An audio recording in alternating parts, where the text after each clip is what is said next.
ಓಂ ಸದ್ಗುರುನಾಥ ಶರಣಂ ಜಯ ಜಯ. ಓಂ ಸಚ್ಚಿದಾನಂದ ಶರಣಂ ಜಯ ಜಯ. ಎಲ್ಲರಿಗೂ ನನ್ನ ನಮಸ್ಕಾರಗಳು.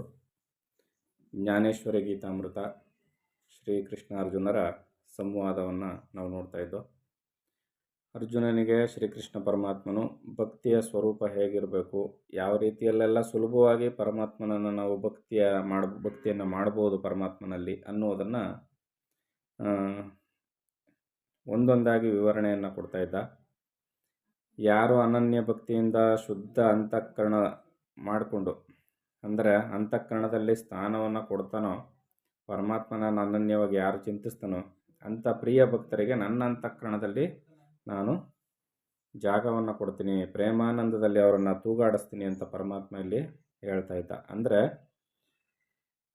ಅವನು ಹೇಳಿದ್ದೇ ಅಂತಿಮವ ಅಂತ ಅಂದರೆ, ಕೃಷ್ಣ ಹೇಳಿದ್ದೆ ಅಂತಿಮವ ಅಂದರೆ, ಇಲ್ಲಿ ಕೃಷ್ಣ ಅಂತಕ್ಕಂಥದ್ದು ಒಂದು ದೇಹಧಾರಣೆ ಮಾಡಿಕೊಂಡಂಥ ಒಂದು ಅವತಾರ. ಆದರೆ ಪರಮಾತ್ಮನನ್ನು ಹೊಂದುವುದಕ್ಕೆ ನಾವು ಪರಮಾತ್ಮನಲ್ಲಿ ಅನನ್ಯವಾದ ಭಕ್ತಿಯನ್ನು ಇಡಬೇಕು, ನಿರಂತರ ಪ್ರೇಮಪೂರ್ಣವಾದ ಭಕ್ತಿಯನ್ನು ಇಡಬೇಕು ಅಂತಕ್ಕಂಥದ್ದು ಮಾತು. ಈಗ ಕೃಷ್ಣ ಮುಂದುವರೆದು ಹೇಳ್ತಾನೆ, ಸಮುದ್ರದಲ್ಲಿ ಅಲ್ಲೋಲ ಕಲ್ಲೋಲವಾದರೆ ಅದರಲ್ಲಿರುವ ಜಲಚರಗಳು ಭಯವಿಲ್ಲದೆ ನಿರ್ಭಯದಿಂದ ಓಡಾಡುವಂತೆ. ಸಮುದ್ರದಲ್ಲಿ ನೀರು ಅಲೆಗಳು ಜಾಸ್ತಿಯಾಗಿ ಬಹು ಎತ್ತರಕ್ಕೆ ಬಂದು ಅಲ್ಲೋಲ ಕಲ್ಲೋಲವಾದರೂ ಕೂಡ ಅದರಲ್ಲಿರುವ ಜಲಚರಗಳಿಗೆ ಯಾವುದೇ ಥರದ ವ್ಯತ್ಯಾಸ ಕಾಣಿಸೋದಿಲ್ಲ. ಯಾಕಂದರೆ ಅವು ನೀರಿನಲ್ಲೇ ವಾಸ ಮಾಡ್ತಾ ಇರೋದ್ರಿಂದ ನೀರು ಏರಿ ತಗ್ಗಿ ಅಲ್ಲೋಲ ಕಲ್ಲೋಲ ಆದರೂ ಅವಕ್ಕೇನು ವ್ಯತ್ಯಾಸ ಕಾಣಿಸೋದಿಲ್ಲ. ಅಲ್ಲದೆ ಜಲಚರಗಳು ಹೆಚ್ಚಾದರೆ ಸಮುದ್ರಕ್ಕೆ ತಾಪ ಉಂಟಾಗದಂತೆ. ಇದರಂತೆ ಯಾವುದು ಜಗದ್ವ್ಯವಹಾರದಿಂದ ದುಃಖಿಯಾಗುವನೋ, ಯಾವನು ಜಗದ್ವ್ಯವಹಾರದಿಂದ ದುಃಖಿಯಾಗುವನೋ ಅವನು ತನ್ನ ಶರೀರದ ಅವಯವಗಳನ್ನು ನೋಡಿ ವ್ಯಾಕುಲತೆ ಪಡೆಯನು. ಜಗದ್ವ್ಯವಹಾರಕ್ಕೆ ಒಬ್ಬ ಮನುಷ್ಯ ಸಿಕ್ಕಾಕ್ಕೊಳ್ತಾನೆ, ಇದರಲ್ಲಿ ದುಃಖವನ್ನು ಪಡ್ತಾ ಇರ್ತಾನೆ. ಆದರೆ ತನ್ನ ಶರೀರದ ಅವಯವಗಳನ್ನ ನೋಡಿ ವ್ಯಾಕುಲತೆ ಪಡೋದಿಲ್ಲ. ಯಾಕೆ? ತಾನು ಕೈಯೋ ಕಾಲೋ ಅಂತ ಪ್ರತ್ಯೇಕವಾಗಿ ನೋಡೋದಿಲ್ಲ. ಇದು ನನ್ನ ಕೈ, ಇದು ನನ್ನ ಕಾಲು, ಕೈ ದುಃಖ ಆಗ್ತಾ ಇದೆ, ಕಾಲಿಗೆ ದುಃಖ ಆಗ್ತಾ ಇದೆ, ಕಿವಿಗೆ ದುಃಖ ಆಗ್ತಾ ಇದೆ. ಒಟ್ಟಾರೆ ಶರೀರಿಯಾಗಿ ಅವನು ಲೋಕದ ವ್ಯವಹಾರಗಳಲ್ಲಿ ಅವನು ನಿಮಗ್ನನಾಗಿರ್ತಾನೆ. ಯಾವನು ಜೀವಕೋಟಿಗಳಿಂದ ದುಃಖಿಸದೆ ತನ್ನದೆಂಬ ಸ್ಥಿರ ಮನಸ್ಸಿನಿಂದ ಪ್ರಿಯ ಅಪ್ರಿಯಗಳಲ್ಲಿ ಭೇದ ಭಾವವಿಲ್ಲದೆ ದ್ವಂದ್ವಭಾವರಹಿತನಾಗಿ ಇರುವನೋ, ಯಾವನು ದ್ವಂದ್ವ ಬುದ್ಧಿ ಎಂಬ ಜಂಜಾಟದಿಂದಲೂ ಭಯ ಉದ್ವೇಗಾದಿ ವಿಕಾರಗಳಿಂದಲೂ, ಇಲ್ಲಿ ದ್ವಂದ್ವ ಬುದ್ಧಿ ಎಂಬ ಜಂಜಾಟದಿಂದಲೂ, ಅದನ್ನು ಮಾಡಲೋ ಇದನ್ನು ಮಾಡಲೋ, ದ್ವಂದ್ವ ನಿಲುವು, ಜಂಜಾಟ, ಮತ್ತು ಭಯ ಉದ್ವೇಗಾದಿಗಳ ವಿಕಾರಗಳಿಂದಲೂ. ಈ ವಿಕಾರಗಳು ಭಯ ಮತ್ತು ಉದ್ವೇಗ, ಭಯಗೊಳ್ಳುವುದು, ಉದ್ವೇಗಗೊಳ್ಳುವುದು. ಅನ್ಕೊಬಿಡ್ತಾರೆ ಅಂತ ಹಳ್ಳಿ ಕಡೆ ಮಾತಾಡ್ತಾರೆ ನೋಡಿ, ಅನ್ಕೊಬಿಟ್ಟ ಪ್ರಾಣ ಹೊಟ್ಟೋಯ್ತು ಅಂತ. ಉದ್ವೇಗಕ್ಕೆ ಒಳಗಾಗೋದು, ಮಾತು ಬರದಂತಾಗುವುದು, ಭಯಪಡುವುದು, ಇವೆಲ್ಲ ವಿಕಾರಗಳು. ಇವುಗೆ ಯಾವಕ್ಕೂ ಒಳಗಾಗದೆ ನಿರ್ಲಿಪ್ತನಾಗಿರುವನೋ ಅಂತಹ ಭಕ್ತನಲ್ಲಿ ನನಗುಂಟಾಗುವ ಮೋಹ ಅಥವಾ ಪ್ರೇಮದ ಸ್ವರೂಪವನ್ನು ನಾನು ಎಷ್ಟೆಂದು ವರ್ಣಿಸಲಿ. ಮೋಹಕ್ಕೆ ಒಳಗಾಗದವನು, ದ್ವಂದ್ವ ನಿಲುವಿಗೆ ಒಳಗಾಗದವನು, ರಾಗದ್ವೇಷಗಳಿಗೆ ಒಳಗಾಗದವನು, ಯಾವುದೇ ಭೇದ ಭಾವಗಳಿಲ್ಲದೆ ಪ್ರಿಯ ಪ್ರಿಯಗಳಲ್ಲಿ ಸಮಬುದ್ಧಿಯಿಂದ ಇರ್ತಕ್ಕಂಥವನು, ಈ ಥರದಲ್ಲಿರ್ತಕ್ಕಂಥವನನ್ನು ಕಂಡ್ರೆ ಪರಮಾತ್ಮ ಆನಂದ ಸ್ವರೂಪನಾಗಿ ಅವರಲ್ಲಿ ನೆಲೆಗೊಳ್ತಾನೆ. ಅಂದರೆ ಭಕ್ತಿಯನ್ನೇ ಹೇಳ್ಬೇಕಾದ್ರೆ ಈಗ ಭಕ್ತಿಯನ್ನೇ ಹೇಳಬೇಕಾಗತ್ತೆ. ಆದರೆ ಯೋಗ ಮತ್ತು ಜ್ಞಾನವನ್ನು ವಿವರಣೆ ಕೊಡಬೇಕಾದ್ರೆ ಇಲ್ಲಿ ಸಮಚಿತ್ತತ್ವವನ್ನು ಯಾರು ಕಾಯ್ದುಕೊಳ್ತಾರೋ ಆತನಲ್ಲಿ ಆ ಪರಮಾತ್ಮನೆಂಬ ಆ ಸಹಜಾನಂದ ಅಥವಾ ಆ ಬ್ರಹ್ಮಾನಂದವೆಂಬುದು ಆತನಲ್ಲಿ ತನ್ನಿಂದ ತಾನೇ ಸಹಜವಾಗಿ ಕಾಣಿಸ್ಕೊಳ್ಳೋದಕ್ಕೆ ಆರಂಭಿಸ್ತದೆ ಅಂತ ಇಲ್ಲಿ ಆ ಮಾತಿನಲ್ಲಿ ಹೇಳಿದ್ರೆ ಹಾಗೆ ಅಂದ್ಕೋಬೋದು. ಭಕ್ತಿಯಲ್ಲಿ ಹೇಳಿದ್ರೆ ಪರಮಾತ್ಮ ಈ ರೀತಿಯಲ್ಲಿ ಕಾಣಿಸ್ಕೊಳ್ತಾನೆ ಅಂತ ಹೇಳ್ಬೋದು. ಆತನು ಜೀವಕ್ಕಿಂತಲೂ ಜೀವನಾಗಿ ಸದಾ ಆತ್ಮಾನಂದದಿಂದ ಸ್ವಾಭಾವಿಕವಾಗಿಯೇ ತೃಪ್ತನಾಗಿರುವನು. ಪರಮಾತ್ಮನು ಇಂಥ ಭಕ್ತರನ್ನು ಕಂಡ್ರೆ ಬಹಳ ತೃಪ್ತಿಯನ್ನು ಪಡ್ತಾನೆ ಅಂತ. ಅವನು ಪರಿಣಾಮದಂತೆ ಜನ್ಮ ಧರಿಸಿದ್ದರು ಪೂರ್ಣತ್ವದಿಂದ ನನಗೆ ಪ್ರಿಯನಾಗಿರುವನು. ಪರಿಣಾಮದಂತೆ ಜನ್ಮ ಧರಿಸಿದ್ದರು, ಅವನು ಮಾಡಿದ ಪೂರ್ವಾರ್ಜಿತ ಕರ್ಮಗಳ ಫಲವಾಗಿ ಅವನು ಅದರ ಪರಿಣಾಮವಾಗಿ ಜನ್ಮಗಳನ್ನ ಯಾವುದೋ ಜನ್ಮವನ್ನು ಪಡೆದುಕೊಂಡಿರ್ತಾನೆ. ಆದರೆ ಆಂತರ್ಯದಲ್ಲಿ ಏನಾಗಿರ್ತಾನೆ, ಪರಮಾತ್ಮನ ಧ್ಯಾನದಲ್ಲಿಯೇ ಮಗ್ನನಾಗಿರ್ತಾನೆ. ಆದ್ದರಿಂದ ಅವನು ಎಲ್ಲೇ ಇದ್ದರೂ ಕೂಡ ಅವನು ಪರಮಾತ್ಮನಿಗೆ ಪ್ರಿಯ ಭಕ್ತನಾಗಿಯೇ ಇರ್ತಾನೆ. ಇದು ಭಕ್ತಿಯನ್ನು ಹೇಳುವಾಗ ಆಯಿತು. ಯೋಗ ಮತ್ತು ಜ್ಞಾನವನ್ನು ಹೇಳಬೇಕಾದ್ರೆ ಈಗ ಜಡಭರತ ಮುನಿ ಕಥೆಯನ್ನು ನೀವೆಲ್ಲರೂ ಕೇಳಿದ್ದೀರಿ. ಜಡಭರತ ಮುನಿ ಮಹಾನ್ ಯೋಗಿ. ಕಿಂಚಿತ್ತು ಲೋಪದಿಂದಾಗಿ ಆತ ಜಿಂಕೆಯ ಜನ್ಮವನ್ನು ಧರಿಸಬೇಕಾಗಿ ಬಂತು. ಜಿಂಕೆಯ ದೇಹವನ್ನು ಧರಿಸಿದ್ದರೂ ಕೂಡ ಅವನ ಯೋಗದ ಬಲದಿಂದಾಗಿ ಅವನು ಸದಾಕಾಲ ಪರಮಾತ್ಮನ ಚಿಂತನೆಯಲ್ಲಿ, ಆತ್ಮತತ್ವದ ಚಿಂತನೆಯಲ್ಲಿ ತೊಡಗಿರುತ್ತಿದ್ದ. ಮತ್ತು ಯೋಗ ವಾಸಿಷ್ಠದಲ್ಲಿ ಬರುವಂತೆ ಬೃಷಂಡು ಅಂತಕ್ಕಂಥ ಒಂದು ಕಾಗೆ ಜನ್ಮದಲ್ಲಿ ಬಹು ಯೋಗಗಳನ್ನು ನೋಡಿ ಆಗಿತ್ತು. ಕಾಗೆ ದೇಹದಲ್ಲಿದ್ದರೂ ಕೂಡ ದೇಹ ಅದಕ್ಕೆ ಮುಖ್ಯವಾಗಿರಲಿಲ್ಲ, ಆತ್ಮಜ್ಞಾನವೇ ಬಹುಮುಖ್ಯವಾದ್ದರಿಂದ ಅದೇನಾಯಿತು, ಕಾಗೆಯ ದೇಹದಲ್ಲಿಯೇ, ಕಾಗೆ ಜನ್ಮದಲ್ಲಿಯೇ ಬಹುಯುಗಗಳನ್ನ ಕಳೆದಿತ್ತು. ಅಂದರೆ ಕಾಗೆಯ ದೇಹದಲ್ಲಿದ್ದರೂ ಕೂಡ ಪರಮಾತ್ಮ ನಿಜ ಭಕ್ತನಿಗೆ ತನ್ನ ಆ ಬ್ರಹ್ಮಾನಂದವನ್ನು ಅಥವಾ ಮುಕ್ತಿಯನ್ನು ಕೊಡ್ತಾನೆ ಅನ್ನೋದಕ್ಕೆ ಇದು ಭಕ್ತಿ ಮಾರ್ಗದಲ್ಲಿ ಇದು ಸಾಕ್ಷಿ. ಜಿಂಕೆ ಜನ್ಮದಲ್ಲಿ ಜಡಭರತನ ಮುನಿಯ ಕಥೆ ಸಾಕ್ಷಿ ಆಯಿತು.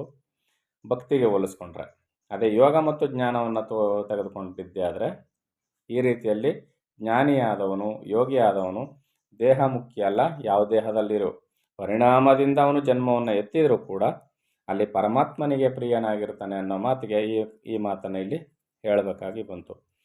ಯಾಕೆ ಇಲ್ಲಿ ಇಷ್ಟು ಭಕ್ತಿ, ಜ್ಞಾನ ಮತ್ತು ಯೋಗಗಳನ್ನ ಯಾಕೆ ವರ್ಣಿಸಿ ಹೇಳಬೇಕಂದ್ರೆ, ಭಕ್ತಿಯಲ್ಲಿ ಒಂಥರ ಬರ್ತದೆ, ಪರಮಾತ್ಮ ನೀನಿದ್ಯಾ ಅಂತ ಬೇಡಬೇಕಲ್ಲ ಅಂತ ಬರ್ತದೆ. ಮತ್ತು ಯೋಗ ಸಾಧನೆಯಲ್ಲಿ ಬರುತ್ತೆ, ಜ್ಞಾನದಲ್ಲಿ ನಾನೇ ಪರಮಾತ್ಮ ಅನ್ನೋ ಸುದ್ದಿ ಬರ್ತದಲ್ಲ. ಮತ್ತು ಹೇಗೆ ಮೂರು ಒಂದಾಗುತ್ತೆ ಅಂತ ಕೇಳಿದಾಗ ಮೂರೂ ಒಂದೇ ಅನ್ನೋದನ್ನು ತೋರ್ಸೋಕ್ಕೋಸ್ಕರ ಇಲ್ಲಿ ಜ್ಞಾನಿಗಳು ತೋರಿಸ್ಕೊಟ್ಟ ಒಂದು ಮಾತನ್ನು ಮೂರನ್ನು ಒಂದು ಮಾಡಿ ಇಲ್ಲಿ ಹೇಳ್ತಕ್ಕಂಥದ್ದು. ಹೇ ಅರ್ಜುನ, ಯಾವನ ಅಂತಃಕರಣದಲ್ಲಿ ವಿಷಯ ವಾಸನೆಗಳು ಎಂದಿಗೂ ಪ್ರವೇಶಿಸದೆ ಸದಾ ಸುಖವೇ ಅಭಿವೃದ್ಧಿಗೊಳ್ಳುತ್ತಿರುವುದೋ ಅವನೇ ನನ್ನ ಪ್ರಿಯ ಭಕ್ತನು.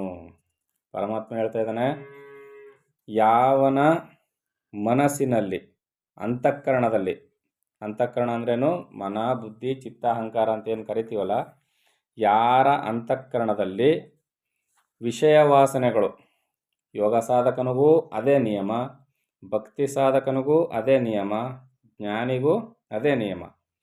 ವಿಷಯ ವಸ್ತುಗಳ ಸುಖದ ವಾಂಛೆಯನ್ನು ಬಿಡಬೇಕು, ಇಂದ್ರಿಯಗಳ ಮುಖಾಂತರ ಇಂದ್ರಿಯ ಸುಖ ಭೋಗಗಳನ್ನ ಅವನು ನಿಲ್ಲಿಸಬೇಕು. ಅದನ್ನೇ ಇಲ್ಲಿ ಹೇಳ್ತಾ ಇರೋದು. ಯಾವನ ಅಂತಃಕರಣದಲ್ಲಿ ವಿಷಯ ವಾಸನೆಗಳು ಎಂದಿಗೂ ಪ್ರವೇಶಿಸದೆ ಸದಾ ಸುಖವೇ ಅಭಿವೃದ್ಧಿಗೊಳ್ಳುತ್ತಿರುವುದೋ, ಸದಾ ಆ ಬ್ರಹ್ಮಾನಂದ ಸುಖವೇ ಅಭಿವೃದ್ಧಿಗೊಳ್ಳುತ್ತಿರುವುದೋ ಅವನೇ ನನ್ನ ಪ್ರಿಯ ಭಕ್ತನು. ಅಂದರೆ ಪರಮಾತ್ಮನ ಪೂರ್ಣತೆಯನ್ನು ಅವನಲ್ಲಿ ಕಾಣಲಿಕ್ಕೆ ಸಾಧ್ಯ ಅಂತ ಅರ್ಥ. ಭಕ್ತಿ ಮಾರ್ಗದಲ್ಲಿ ಹೇಳುವುದಾದರೆ ಪರಮಾತ್ಮನು ಅಂಥವರ ಹೃದಯದಲ್ಲಿ ಸದಾ ಕಾಲ ವಾಸಿಸ್ತಾನೆ ಅಂತ ಅರ್ಥ. ಭಕ್ತಿಯನ್ನಾದರೂ ತೆಗೆದುಕೊಳ್ಳಿ, ಜ್ಞಾನವನ್ನಾದರೂ ತೆಗೆದುಕೊಳ್ಳಿ, ಇದು ಎರಡಕ್ಕೂ ಅನ್ವಯವಾಗತಕ್ಕಂಥ ಮಾತು. ಕ್ಷೇತ್ರ ರಾಜನಾದ ಕಾಶಿಯು ಮೋಕ್ಷವನ್ನು ಕೊಡುವುದಾದರೂ ಅಲ್ಲಿ ಸತ್ತವನಿಗೆ ಮಾತ್ರವೇ. ಹಿಮಾಲಯವು ಪಾಪವನ್ನು ನಾಶಪಡಿಸುವುದಾದರೂ ಪಾಪನಾಶದೊಡನೆ ಪ್ರಾಣನಾಶವೂ ಆಗುವುದು. ಈಗ ಇಲ್ಲಿ ಹೊರಗಡೆ ಕಾಣ್ತಕ್ಕಂಥ ಕ್ಷೇತ್ರವನ್ನು ಅಂದರೆ ಭೂಪ್ರದೇಶವನ್ನು ಗುರುತಿಸಿ ಹೇಳ್ತಾ ಇದ್ದಾರೆ ಅಂತ ನಾವು ಅಂದ್ಕೊಳ್ತೀವಿ. ಆದರೆ ಭೂಪ್ರದೇಶವನ್ನು ಹೆಸರಿಗೆ ಮಾತ್ರ ಹೆಸರಿಸಿ ನಮ್ಮ ಶರೀರವನ್ನು ಮತ್ತು ನಮ್ಮ ಶರೀರದ ಆಂತರ್ಯವನ್ನು ತಿಳಿಸಿಕೊಡ್ತಕ್ಕಂಥ ಮಾತುಗಳಿವು. ಕ್ಷೇತ್ರರಾಜನಾದ ಕಾಶಿಯು ಅಂದರೆ ನಾವು ತೀರ್ಥಕ್ಷೇತ್ರಗಳನ್ನು ಸುತ್ತೀವಿ ನೋಡಿ, ಈ ಧರ್ಮಸ್ಥಳ, ಮಹದೇಶ್ವರ ಬೆಟ್ಟ ಮತ್ತು ತಿರುಪತಿ, ಈ ರೀತಿಯಲ್ಲಿ ಹೋಗ್ತೀವಲ್ಲ, ಈ ರೀತಿಯಲ್ಲಿ ಪವಿತ್ರ ಪುಣ್ಯ ಕ್ಷೇತ್ರಗಳಲ್ಲಿ ಕಾಶಿ ಅಗ್ರಗಣ್ಯವಾದದ್ದು ಅಂತ ಇಲ್ಲಿ ಕ್ಷೇತ್ರರಾಜ ಅಂತ ಹೆಸರಿಸ್ತಾ ಇದ್ದಾರೆ.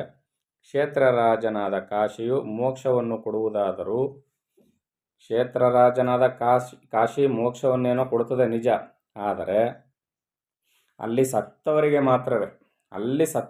ಮಾತ್ರವೇ ಮೋಕ್ಷ ಸಿಗ್ತದೆ ಅಂತ ಇಲ್ಲಿ ಹೇಳ್ತಾ ಇರೋದು. ಈಗ ಈ ಮಾತನ್ನು ಸರಿಯಾಗಿ ಅರ್ಥ ಮಾಡ್ಕೊಳ್ತಿದ್ರೆ ಇದು ವಿವಾದಕ್ಕೆ ಕಾರಣವಾಗುತ್ತೆ. ಕಾಶಿಯಲ್ಲಿ ಸತ್ತವರಿಗೆಲ್ಲ ಮೋಕ್ಷ ಸಿಗುತ್ತೆ ಅನ್ನೋದಾದರೆ ಕಾಶಿಯಲ್ಲಿರೋರು ಮಾತ್ರ ಮೋಕ್ಷವನ್ನು ಹೊಂದುತ್ತಾರೆ, ಮಿಕ್ಕವರಿಗೆಲ್ಲ ಮೋಕ್ಷವಿಲ್ವೇ?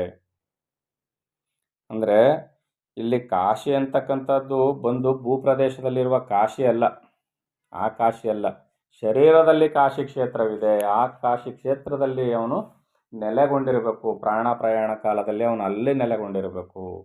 ಅವನು ಆತ್ಮಚಿಂತನೆಯಲ್ಲಿ, ಆತ್ಮನ ಧ್ಯಾನದಲ್ಲಿ, ಪ್ರಾಣ ಪ್ರಯಾಣ ಕಾಲದಲ್ಲಿ ಆತ್ಮನ ಧ್ಯಾನದಲ್ಲಿ ಆಸಕ್ತನಾಗಿರಬೇಕು, ಅದರಲ್ಲಿ ಮಗ್ನನಾಗಿರಬೇಕು. ಅವನಿಗೆ ಮಾತ್ರ ಅಲ್ಲಿ ಮೋಕ್ಷ. ಆಯಿತಾ? ಇದನ್ನು ಇಲ್ಲಿ ಅಲ್ಲಿ ಸತ್ತವನಿಗೆ ಮೋಕ್ಷವೇನೋ ಸಿಗುತ್ತೆ. ಹಿಮಾಲಯವು ಪಾಪವನ್ನು ನಾಶಪಡಿಸುವುದಾದರೂ ಪಾಪ ನಾಶದೊಡನೆ ಪ್ರಾಣನಾಶವೂ ಆಗುವುದು. ಹಿಮಾಲಯ ಆತ್ಮಲಿಂಗ ದರ್ಶನ ಮಾಡಲಿಕ್ಕೆ ಅಂತ ಹೋಗ್ತಾರೆ, ಹಿಮಲಿಂಗವನ್ನು ನೋಡಲಿಕ್ಕೆ. ಅಲ್ಲಿ ಹೋದರೆ ಪಾಪನಾಶವೇನೋ ಆಗುತ್ತೆ, ಜಾರಿ ಬಿದ್ದರೆ ಪ್ರಾಣನಾಶವೂ ಆಗುತ್ತೆ ಅಂತ ಇಲ್ಲಿ ಹೇಳ್ತಾ ಇದ್ದಾರೆ. ಅಂದರೆ ಹಿಮಾಲಯಕ್ಕೆ ಹೋದರೆ ಹಂಗಂದರೆ ಪಾಪನಾಶವಾಗುತ್ತಾ ಅಂದರೆ, ಹಿಮಾಲಯಕ್ಕೆ ಹೋದರೆ ಪಾಪನಾಶ ಆಗೋದಿಲ್ಲ. ಹಿಮಾಲಯದಂತೆ ಇರ್ತಕ್ಕಂಥ ನಮ್ಮ ಈ ಯೋಗ ಸಾಧನೆಯಲ್ಲಿರ್ತಕ್ಕಂಥ ಬೆಟ್ಟಗಳು, 6 ಚಕ್ರಗಳು, ಆ 7ನೇ ಚಕ್ರ ಸಹಸ್ರಾರಕ್ಕೆ ಬರುವಾಗ, ಮೂಲಾಧಾರದಿಂದ ಮಣಿಪುರ ಇವೆಲ್ಲನ ಹತ್ತಿಸ್ಕೊಂಡು ಬರುವಾಗ ಇವು ಬೆಟ್ಟಗಳು, ಹಿಮಾಲಯವನ್ನು ಏರಿದಂತೆ ಬೆಟ್ಟಗಳಿವು. ಇವುಗಳನ್ನ ಹತ್ತುವಾಗ ಏನಾಗುತ್ತೆ, ಒಬ್ಬ ಸಾಧಕನಿಗೆ ಪಾಪನಾಶಗಳೇನೋ ಆಗುತ್ತೆ. ಆದರೆ ಅಲ್ಲಿಂದ ಜಾರಿ ಬಿದ್ದರೆ ಪ್ರಾಣನಾಶವೂ ಕೂಡ ಆಗುತ್ತೆ ಅನ್ನೋದನ್ನು ಇಲ್ಲಿ ಮಾರ್ಮಿಕವಾಗಿ ತಿಳಿಸಿರ್ತಕ್ಕಂಥ ಮಾತುಗಳು. ಬಿಡಿಸಿ ನಾವು ಅದನ್ನು ಅರ್ಥ ಮಾಡ್ಕೊಳ್ಬೇಕು. ಇನ್ನು ಮುಂದುವರೆದು ಕೃಷ್ಣ ಏನು ಹೇಳ್ತಾನೆ ಅಂತ ಮುಂದಿನ ಆಡಿಯೋದಲ್ಲಿ ನೋಡೋಣ. ಎಲ್ಲರಿಗೂ ಒಳ್ಳೆಯದಾಗಲಿ. ಓಂ ಸದ್ಗುರುನಾಥ ಶರಣಂ ಜಯ ಜಯ. ಓಂ ಸಚ್ಚಿದಾನಂದ ಶರಣಂ ಜಯ ಜಯ. ಹರಿ ಓಂ ತತ್ಸತ್. ಹರಿ ಓಂ ತತ್ಸತ್. ಹರಿ ಓಂ ತತ್ಸತ್.